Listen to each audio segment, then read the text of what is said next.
Guys, welcome to our channel. आज हम देखेंगे क्लास 12 के chapter number 11 aldehyde, ketone and carboxylic acid.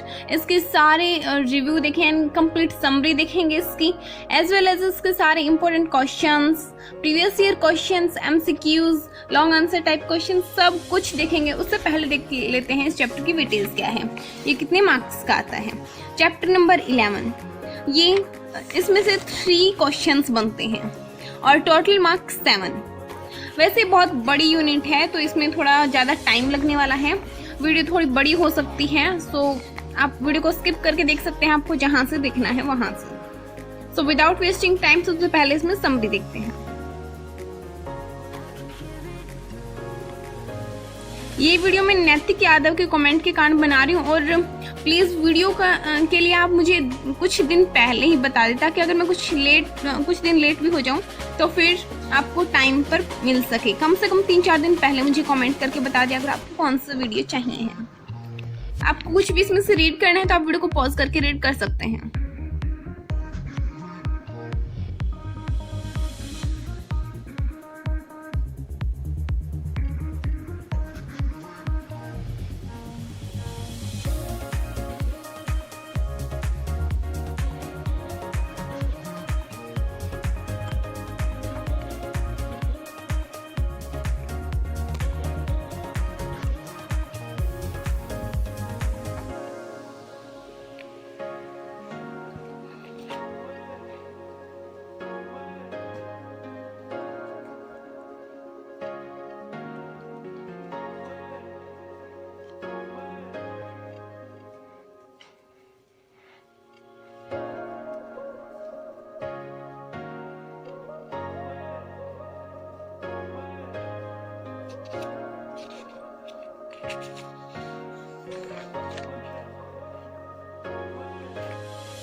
ये थी कुछ summary, carboxylic acid, ketone, aldehyde, इनके बारे में कुछ रिएक्शंस और इस चैप्टर में क्या क्या आपने पढ़ा।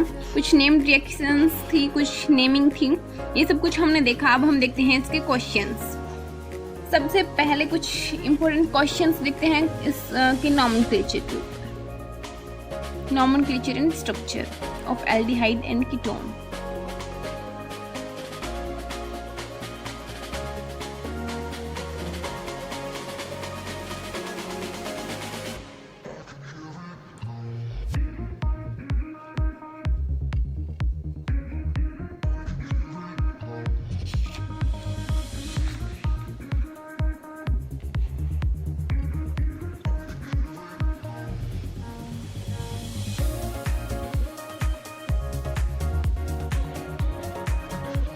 ये क्वेश्चन 2013 में आया हुआ है, तो इस क्वेश्चन को अच्छे से रीड कर लेना। देन ये जो सारी नेम्ड रिएक्शंस हैं ये भी आपको अच्छे से देख लेनी है, क्योंकि मोस्टली ये HPSC बोर्ड के लिए इंपॉर्टेंट रहते हैं। इसमें आपको विद सॉल्यूशन प्रोवाइड किया जा रहा है, सब कुछ। तो वीडियो को पॉज करके आपको कुछ भी पढ़ना है तो आपको इसमें से रीड कर लेना कि आपको बोर्ड में किस टाइप से लिखना है, या फिर कौन कौन से इंपॉर्टेंट क्वेश्चंस उसमें से बन सकते हैं, या कौन कौन से प्रीवियस ईयर है।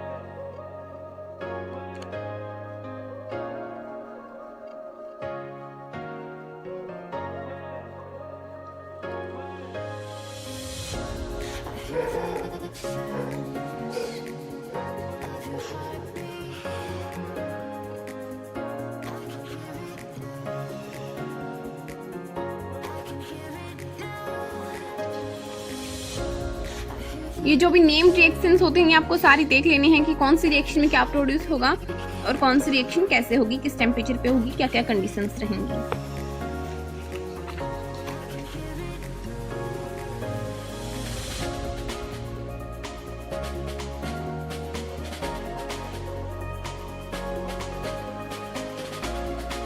एल्डिहाइड के क्वेश्चंस हमने सारे देख लिए। अब हम देखते हैं कीटोन्स के क्वेश्चंस। इसमें पार्ट सेपरेट कर रखे हैं, तो आपको कोई भी एक टॉपिक पढ़ना है, उसके क्वेश्चंस देखने हैं तो आप इसमें से इजीली देख सकते हैं।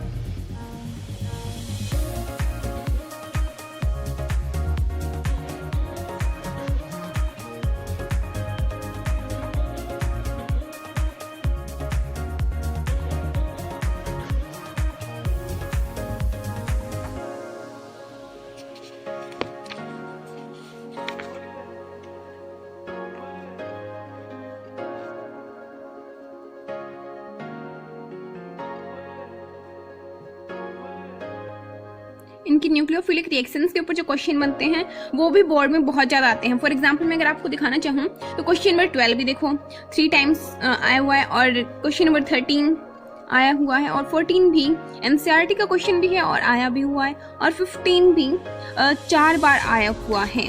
तो फिर इसमें से जो न्यूक्लिक रिएक्शंस होते हैं, न्यूक्लियोफिलिक एडिशन रिएक्शंस, इनके क्वेश्चंस बहुत ज़्यादा इंपॉर्टेंस रखते हैं, तो ये आपको अच्छे से देख लेने हैं।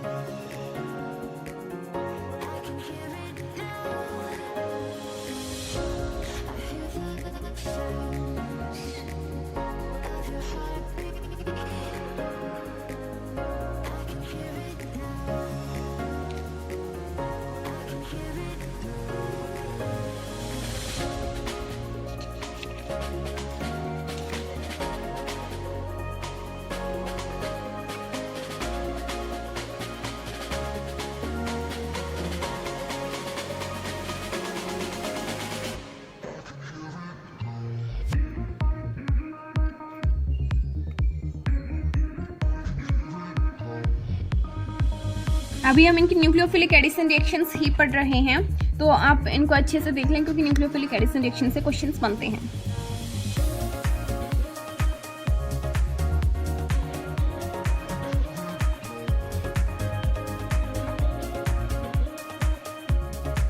और हो सके तो आपको कोई वीडियो चाहिए कि कोई भी टॉपिक पे आपको वीडियो चाहिए तो फिर न्यू वीडियो के ऊपर कमेंट किया करो, क्योंकि मैं पीछे वाली वीडियो के ऊपर इतना कमेंट्स में एक एक में जाके देखना, कितनी सारी वीडियो हो गई हैं तो एक एक में जाके देखना कि किसमें नया कमेंट आया है, बहुत मुश्किल होता है।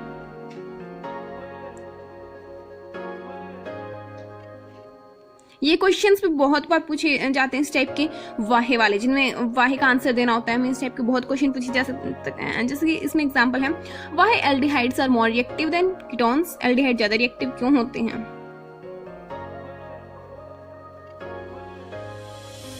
नेम्ड रिएक्शंस जो हैं ये बहुत ज़्यादा इंपॉर्टेंट हैं, तो कम से कम जो कुछ एक रिएक्शंस आपके एनसीईआरटी में दी गई हैं उन्हें तो आप अच्छे से करके ही जाना।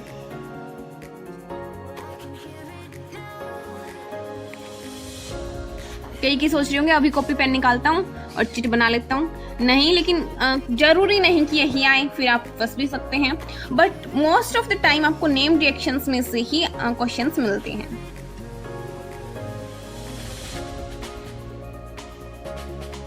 जैसे कि टॉलरेंस टेस्ट हो गया, वोल्फ रिडक्शन रिएक्शन हो गया, ऐसे इस टाइप के जो नेम रिएक्शंस हैं उनमें बहुत क्वेश्चंस बनते हैं। और जो ये अब कितनी बार रिपीटेड है आप देख पा रहे होंगे easily, condensation, cross aldol condensation, ये वाली रिएक्शंस दोनों की दोनों बहुत ज़्यादा इंपॉर्टेंट है। यहाँ पे आप भी नहीं रहे, इतनी बार रिपीटेड हैं, ये बहुत बार आती हैं, बहुत इंपॉर्टेंट है। इनको तो आप एक बार जरूर से जरूर वीडियो को पॉज करके रीड कर ही लें, क्योंकि ये तो बहुत ही ज़्यादा इंपॉर्टेंट है। यहाँ से स्किप मत करना बिल्कुल भी, बहुत ही ज़्यादा इंपॉर्टेंट है, इसको अच्छे से रीड कर लो।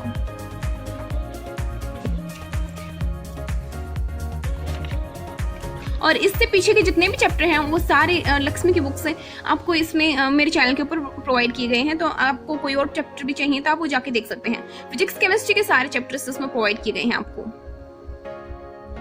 और कुछ सब्जेक्ट्स के इंपॉर्टेंट क्वेश्चंस भी आपको प्रोवाइड किए गए हैं, जैसे कि कंप्यूटर साइंस के इंपॉर्टेंट क्वेश्चंस, और कुछ आपको उसमें समझाया भी गया है। तो आपको किसी और चीज़ पे वीडियो चाहिए तो आप मेरी किसी भी न्यू वीडियो के ऊपर जाके कमेंट कर सकते हैं, फिर इसी वीडियो पर कमेंट कर सकते हैं। वैसे तो नेम रिएक्शन ये भी है, लेकिन ये इतनी इंपॉर्टेंट नहीं है। तो जो पीछे रिएक्शंस आई थी वो आपको अच्छे से देख लेनी है, कि एल्डोल रिडक्शन कंडेंसेशन वाली थी, ये आपको देख लेनी है।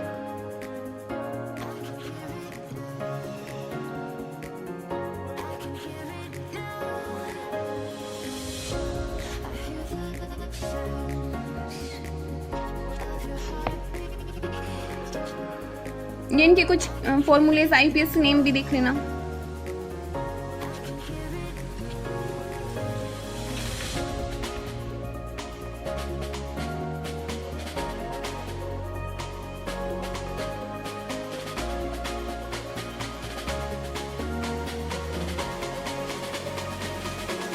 मैं चाहती हूँ कि आपका टाइम कम से कम वेस्ट हो, तो आपको जहाँ से पढ़ना है वहाँ से आप वीडियो को पॉज करके रीड कर लेना। मैं इस पर ज़्यादा टाइम वेस्ट नहीं कर रही हूँ और वीडियो थोड़ी सी बड़ी हो जाएगी, अराउंड 15-17 मिनट की हो जाएगी। तो फिर आपको जहाँ से जो पार्ट देखना है, इसमें अलग अलग डिवाइडेड भी हैं कि कार्बोक्सिलिक एसिड का है, कीटोन का है, एल्डिहाइड का है। तो आपको जहाँ से देखना है वहाँ से आप देख लीजिए।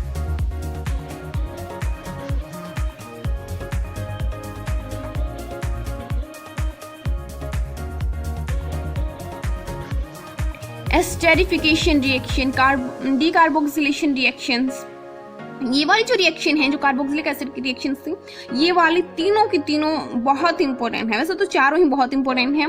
ये चारों रिएक्शन आपको एकदम अच्छे से कर लेनी है। बोर्ड हमेशा इन रिएक्शंस में से देता ही देता है questions.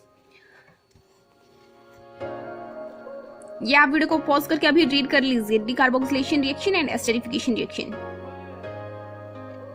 and TVJ reaction is also important.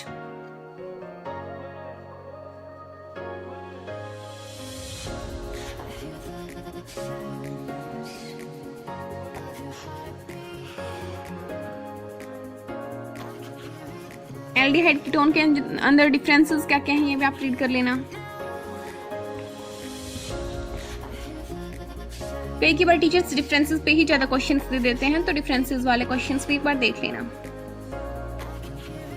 जैसे कि अभी जो यहाँ पे दिए गए हैं सारे डिफरेंसेस क्वेश्चन हैं, जैसे कि डिस्टिंग्विश बिटवीन, ये सारे क्वेश्चंस डिस्टिंग्विश के हैं, डिफरेंस करने हैं आपको, डिफरेंस बताना है कि इसमें और इसमें क्या डिफरेंस है। तो ये वाले आपको सारे कर लेने हैं, क्योंकि ये सारे ही कभी ना कभी HBS में आए हुए हैं।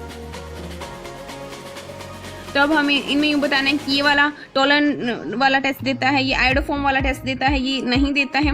आपको इस टाइप से इसमें डिस्टिंग्विश करना है, डिफरेंस करना है कि आप कैसे पता लगाएंगे। अगर आपको दो टेस्ट ट्यूब के अंदर इन दोनों में से कोई भी कंपाउंड डाल के दे दिया, तो फिर आपको कैसे पता चलेगा कि ये वाला कंपाउंड प्रोपेनॉल ही है या फिर प्रोपेनोन है, कौन सा है। ये आपको पता लगाने के लिए कौन सा टेस्ट करना चाहिए, ये आपको इसमें बताना था। अभी वही क्वेश्चन चल रहा है। क्वेश्चन थोड़ा बड़ा है, जिसमें आपको डिस्टिंग्विश करना है। फिर उसमें हम एक एक टेस्ट बता रहे हैं कि कौन सा टेस्ट करेंगे तो कौन शो करेगा और कौन नहीं करेगा, ऐसे हम डिफरेंशिएट कर पाएंगे।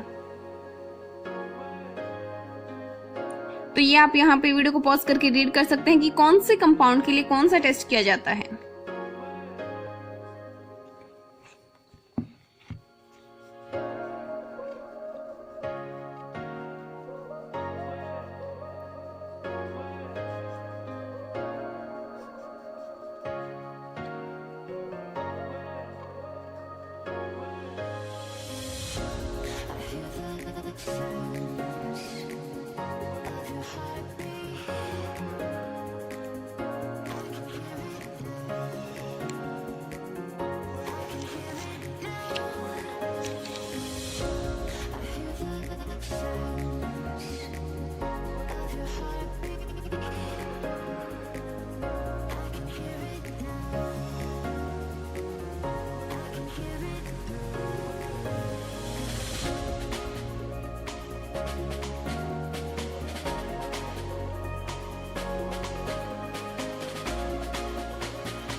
अब हमें इथेनॉल को इन तीनों कंपाउंड में कन्वर्ट करना है। तो हम कौन कौन सी रिएक्शन करवाएंगे, ये हमने 3 पार्ट में इसका आंसर दिया है। ये चैप्टर थोड़ा बड़ा है, तो इसमें आपको थोड़ा सा ध्यान देके पढ़ने की ज़रूरत होती है, और रिएक्शंस भी बहुत ज़्यादा हैं। तो एटलीस्ट वो तो कर ही लेना, जो कभी ना कभी HBSC में आए हुए जो प्रीवियस ईयर हैं वो कर ही लेना एक बार।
इसके बाद में इसके एमसीक्यूज देखेंगे और उसके बाद में इस चैप्टर को कंप्लीट कर देंगे। तो इसमें आपको मेन रिएक्शंस पे फोकस करना है एज वेल एज आपको एमसीक्यूज भी देख लेने हैं।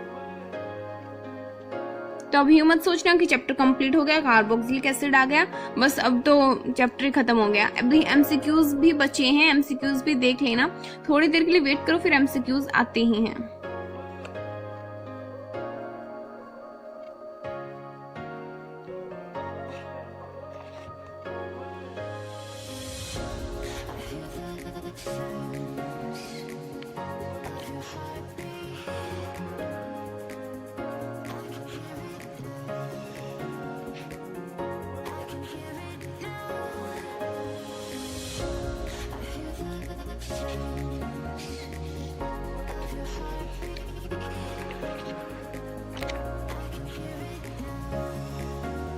अभी हम देखेंगे इस चैप्टर के सारे एमसीक्यूज, और इसमें प्रीवियस ईयर एमसीक्यूज दिए गए हैं, वो आपको बिल्कुल भी नहीं छोड़ने हैं। इनके आंसर्स आपको थोड़ी देर में प्रोवाइड कर दिए जाएंगे।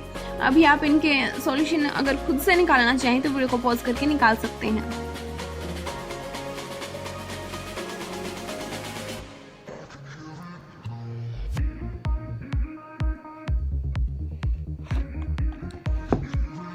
आप अपने आंसर रफ कॉपी की एक साइड में लिख लीजिए और फिर आपको थोड़ी देर में इसके आंसर्स प्रोवाइड कर दिए जाएंगे। और अगर आप कहेंगे कि नहीं हमें तो इसके एमसीक्यूज के अलग से वीडियो चाहिए जिसमें आप आंसर भी साथ में लगवा दो, तो फिर मैं आपको अलग से भी वीडियो प्रोवाइड कर दूंगी। बट लेटेस्ट वीडियो के ऊपर कमेंट करना, पीछे वाले वीडियोज़ के ऊपर कमेंट मत करना।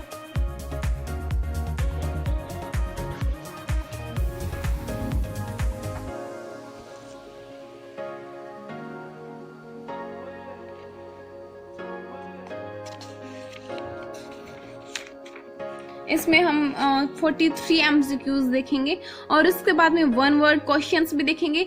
आपके इसमें बहुत कम नंबर यानी कि एक भी नंबर नहीं कटना चाहिए, इसके लिए मैं आपकी पूरी हेल्प करने की कोशिश कर रही हूँ। बस आपको थोड़ा सा ध्यान देने की जरूरत है। आप वीडियो को पॉज करके वो वाले क्वेश्चन सारे रीड कर लीजिए जो बहुत बार आए हुए हैं। और एमसीक्यूज में भी आपको बहुत से ऐसे क्वेश्चन दिखाई दे रहे होंगे जो कि कभी ना कभी किसी न किसी ईयर में आए हुए हैं, तो वो आपको सारे कर लेने हैं। अब है इसके आंसर की बारी। तो ये है इसकी आंसर की। सारे एमसीक्यूज का आंसर यहाँ पे शो किया गया है, तो अगर आपने कहीं पे भी लिखे हैं तो आप वहां से मैच कर लीजिए। अभी हम देखते हैं सारे वन वर्ड क्वेश्चंस, क्योंकि अभी वन वर्ड भी आएंगे तो वन वर्ड की भी प्रिपरेशन करनी पड़ेगी। तो देख लेते हैं कि वन वर्ड में किस टाइप के क्वेश्चंस बनते हैं।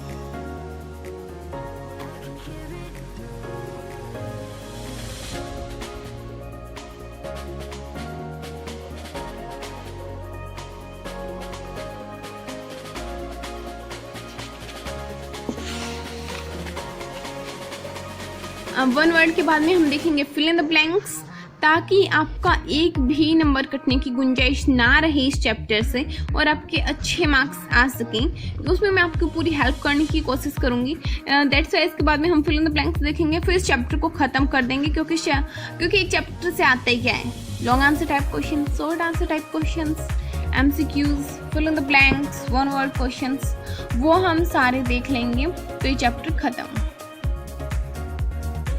ये स्ट्रक्चर्स जो हैं, एक स्ट्रक्चर एक रिएक्शन, ये देख लेना, ये आए हुए हैं। अभी हम देखते हैं फिल इन द ब्लैंक्स। इनके आंसर्स भी आपको थोड़ी देर में प्रोवाइड कर दी जाएंगे। अभी आप वीडियो को पॉज करके नहीं लिख सकते हैं या समझ सकते हैं। टोटल हम 30 फिल इन द ब्लैंक्स देखते हैं और लास्ट में इनके answers. And this is its answer की। ये था chapter number 11, aldehyde, ketone and carboxylic acid. इसके सारी summary, one word, MCQs and fill in the blanks और सारे बड़े क्वेश्चंस, प्रीवियस ईयर क्वेश्चन सब हमने देखा इस वीडियो में।